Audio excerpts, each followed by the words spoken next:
Alors nous vendons des produits agroalimentaires faits à base de microalgues.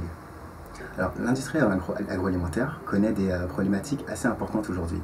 C'est une industrie qui est certes très innovante et qui est devenue très sûre.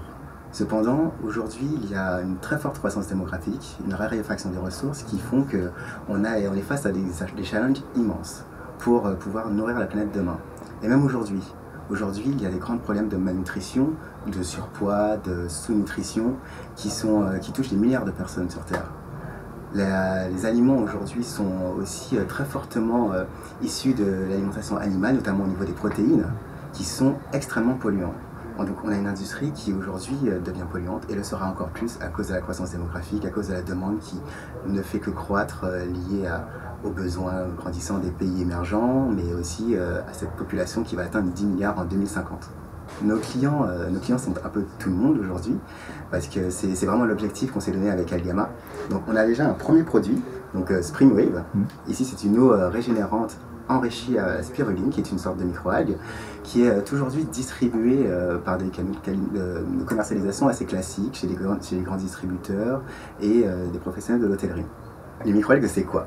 Les microalgues sont des micro-organismes aquatiques, donc issus de la mer ou de l'eau douce, qui ont de très grandes propriétés, jusqu'à 70% de protéines, des vitamines dans une très forte présence, des minéraux, des pigments, et qui ont un petit problème en fait, c'est des contraintes organoleptiques, donc notamment le goût, la texture et l'odeur.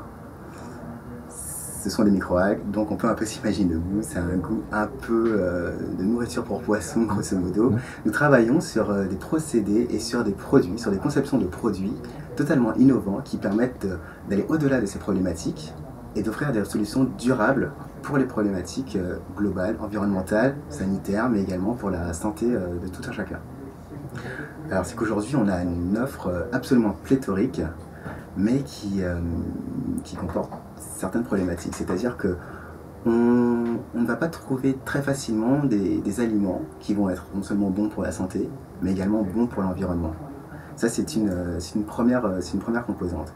Et nous nous efforçons aujourd'hui dans notre plateforme d'innovation de travailler aussi sur la saveur des aliments. Donc finalement le consommateur va pouvoir avoir un produit qui ne va pas vraiment changer ses habitudes de manière complètement disruptive, mais qui va vraiment épouser ses habitudes avec des aliments savoureux, mais qui vont être bons pour lui, pour sa santé, mais également pour l'environnement.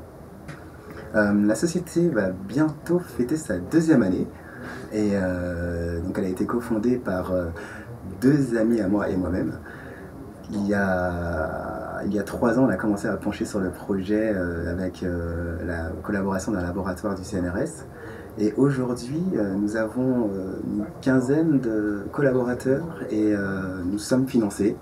Nous allons très probablement commencer les démarches internationales, en tout cas les accélérer, nos démarches internationales, car ce sont des enjeux globaux et nous avons des projets de nouvelles levées de fonds sur l'année 2016.